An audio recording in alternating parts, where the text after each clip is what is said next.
Здравейте, приятели, аз съм Zonax и добре дошли в едно малко по-различно видео в канала. Днес няма да ви показвам тактики, няма да ви показвам мачове от поредицата към върха, но искам да поговорим малко за самата игра. Искам да видя също така и вашето мнение какво е, така че по темите, които сега ще докоснем, ако искате да оставите по един коментар и да кажете вие какво мислите, много бих се радвал. Искам да видя дали това, което си мисля аз, е споделено и с вас. Искам да обсъдим реално погледнато проблемите, които има с FC26. Не ме разбирайте погрешно, играта е много добра като цяло, много по-добра от 24 000 пъти по-добра от 25, която беше най-трагичната FIFA до сега, FC до сега. 26 е окей, доста добре върви играта за момента. Мога да кажа, че със сигурност очаквах да е доста по-зле отколкото е. В началото имаше супер такъв период на меден месец, как да се каже, първия един месец още не бяха почнали да абюзват най-мета нещата, най-мета картите и беше доста така по-интересно да се играе. Вече има доста добре установена мета с установени мета картички, които всеки един използва и съответно започва да се виждат и проблемите с играта.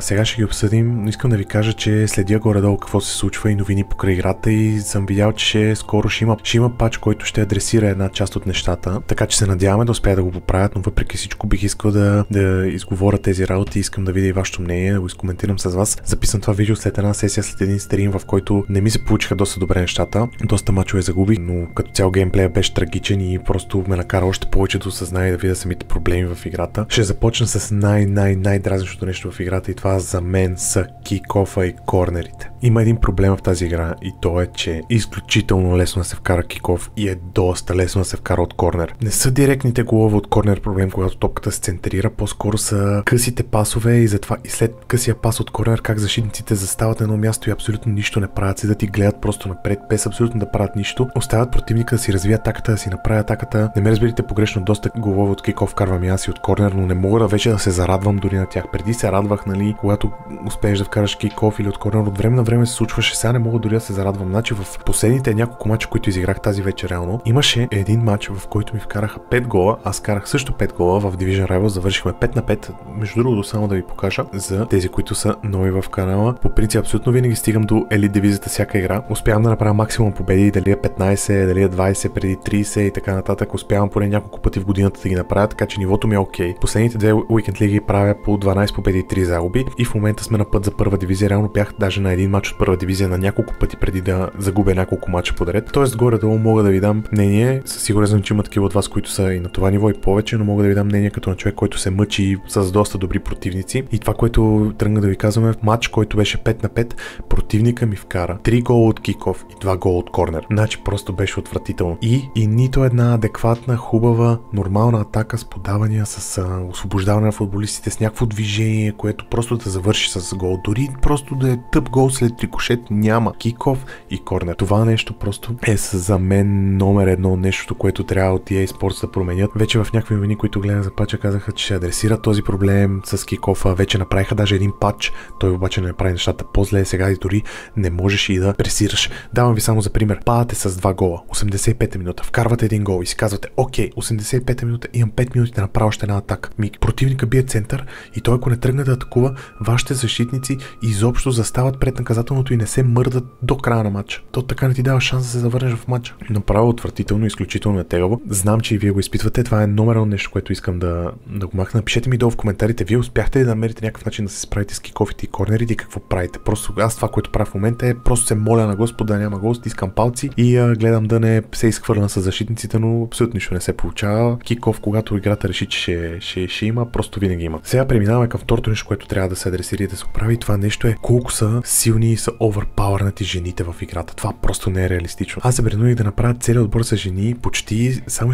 да мога да бъда конкурентно способен на противниците ми, защото, например, тази Клаудия Пиня е направо брутална и ви казвам, хората първа ще се откриват повече и повече щупени жени, защото съм сигурен, че от иконите, като Пишон, като Кели Смит и така нататък, има доста икони, които скоро хората ще имат кони, за да почнат да си ги купуват с подобни плейстайлове, но доста по-добри статуи от Пиня. Казвам ви, те ще бъдат направо брутални. Нямам нищо против жените да бъдат добри, но нека да има един минус, примерно това, че са по-слаби физически и съответно, когато с централния защитник отидете до тях, ви имате голям, стабилен, масивен централен защитник като Конате, който е просто един танк, или примерно Ван Дайк, не може Пиня, Бонмати, Потеяс и така нататък да минават покрай тях и да ги бутат, ценно не са нищо. Значи просто то няма никакъв минус от това да играеш с жени. Няма нито един минус. Така че правите почти целият отбор с жени, то няма какво да стане. Или трябва да нърфнат това колко са повратливи жените по някакъв начин, или трябва да бъфнат защитниците да са по-здрави и да могат да ги спират, когато са рамо в рамо. Говориме ситуации, в които те направо се докосват рамо в рамо. Жената да избута Ван Дайк и да мине покрай него, или Конате, или който и да било защитник, това просто не е реално. Значи може да се случи от време на време, но не и от футболисти като Клаудия Пиня и така нататък, които имат и примерно 60-70 стренг. Те дори нямат хубави стацове, които да са за това нещо. Третото нещо, което ми прави огромно впечатление, е изключително еднотипните отбори, които са в момента. Значи всеки един мой противник във втора дивизия и в Champions, след като изигра първоначалните мачове и вляза в по-тежките мачове, всеки един мой противник използва Пиня, Де Йонг. Това просто са Пиня и Де Йонг са двете карти, които ги виждам в абсолютно всеки отбор. И вече тук там има някакво разнообразие между две-три различни картички в другите позиции, но Пиня и Де Йонг са просто абсолютно във всеки отбор. Този Де Йонг, той няма нито един дефанзивен плейстайл. Има 77 дефендинг, мисля, че или 78 дефендинг на картичката.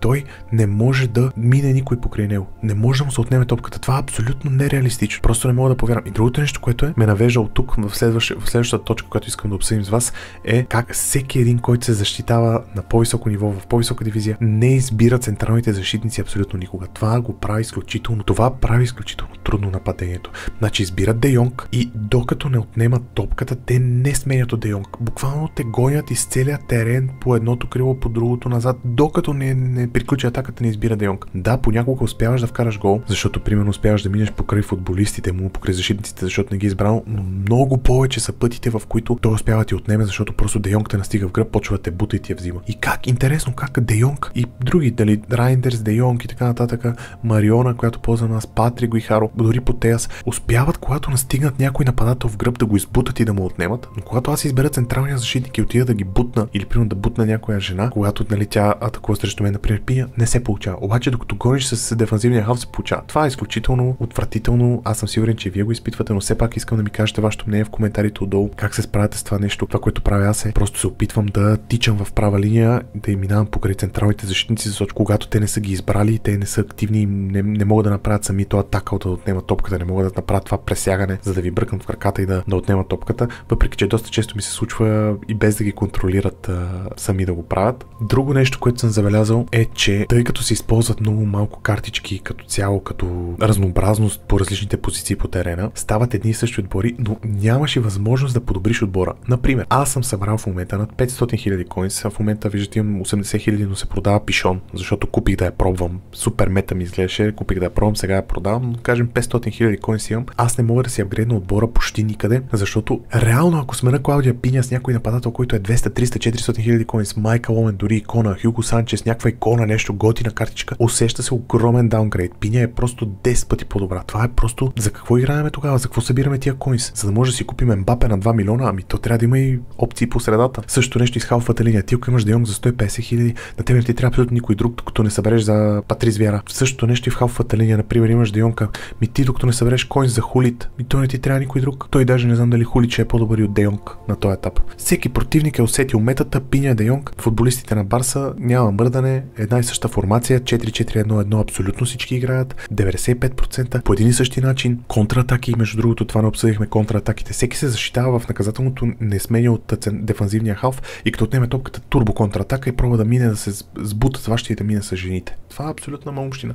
Самата игра е добре направена от EA. Има много готини неща тази година, които могат да бъдат използвани, но реално начинът, по който хората играят, просто е отвратителен. Не знам дали проблема е в това, че EA са програмирали така играта, или проблема е в самото общество, в самото комюнити, че хората, които играят FIFA, играят на всяка цена. Сега е пусната Silver турнирчето, предполагам повечето от вас го играят. С Silver картички има 35 мача, от които трябва да направиш 18 победи, 50% трябва да спечелиш, не е нищо, кой знае какво. Хората си дават по 100 000 коинс да си билдат отбори, бават времето. Един ми вкара гол 20 минута, почва ми бави времето. 20 минута. накрая го разбих 4-1, обаче почва да бави от 20-та минута, понеже толкова му е важно, разбираш. Разбирам, че е важно за всеки да победи, но когато стане вечер въпрос на живот и смърт, това е анти-FIFA, това е антифутбол, това става отвратително. И дори не са толкова добри наградите, разбирам, ако 100% ще победиш и сега ще получиш Мбапе, окей, играй на живот и смърт, но примерно ти играеш за един 85 плюс играч и за един 87 плюс играч, ако направиш 18 победи, а нормалните пакетчета са някакви от сорта на 8-3-2, 82, 75-2. За какво се мъчиме? Защо трябва да е толкова трудно? Така че не знам дали изцяло проблема идва от хората, но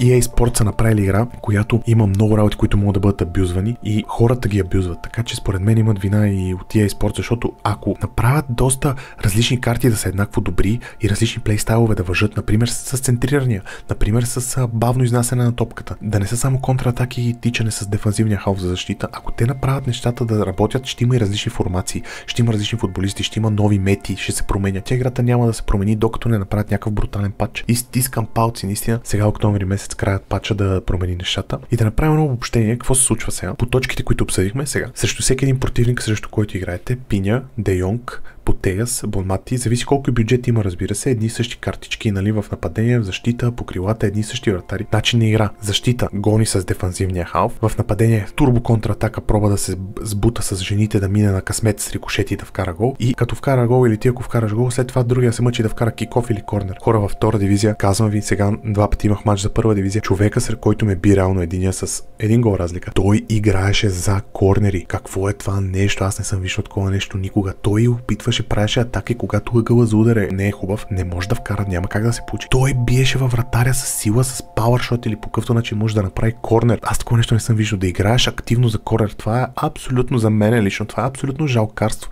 Това, ако го правиш на играта, това ти си един жалък човек. Да играеш футболна игра на компютър или на PlayStation, да си седнал да си за развлечение и да играеш, да правиш корнери, за да можеш да абюзнеш някаква механика, която си видял в TikTok клипче, да направиш центриране на задна града или някаква комбинация, центрираш, обаче вместо да биеш с глава, я сваляш на задната града. Абсолютно заучени положения, които са видяли в някакъв TikTok от Team Hulit или който там тия TikTok акаунти, дето качват счупените работи и само това спамят. Ма какъв кеф изпитваш от играта, бе, човек? Предполагам, че може да има хора от вас, които го правят, но не ви съдя, защото реално, когато ви го правят нон-стоп на вас, просто няма какъв момент вие да не се присъедините към тях. Това е невъзможно. И да се върнем към обобщението. Еднотипни отбори, еднотипни карти, нямаш на какво да апгрейднеш, нямаш мотивация да играеш. Във всеки един гейм мод, всеки матч, всеки играе на живот и смърт. Всеки ти играе по един и същи начин. Корнери, кик-офи, контратаки и когато ти си правиш атака и трябва да се насладиш на играта тики-така, има дилей, има лак, има пинг, тия работи дори не ги обсъдихме. Аз имам 22 или 30 пинг, зависи в кой сървър ме свърже. Брутален интернет, който абсолютно никога по никакъв начин не е мърдал. Брутален интернет, който абсолютно никога по никакъв начин не е мърдал от пинга, не изпитва никакви смущения. Даже имам 2 интернета вкъщи, хора. Един интернет е да се използва от дома ми, един интернет е когато стримам, записвам видеа, да няма абсолютно никакви проблеми, го използвам само за това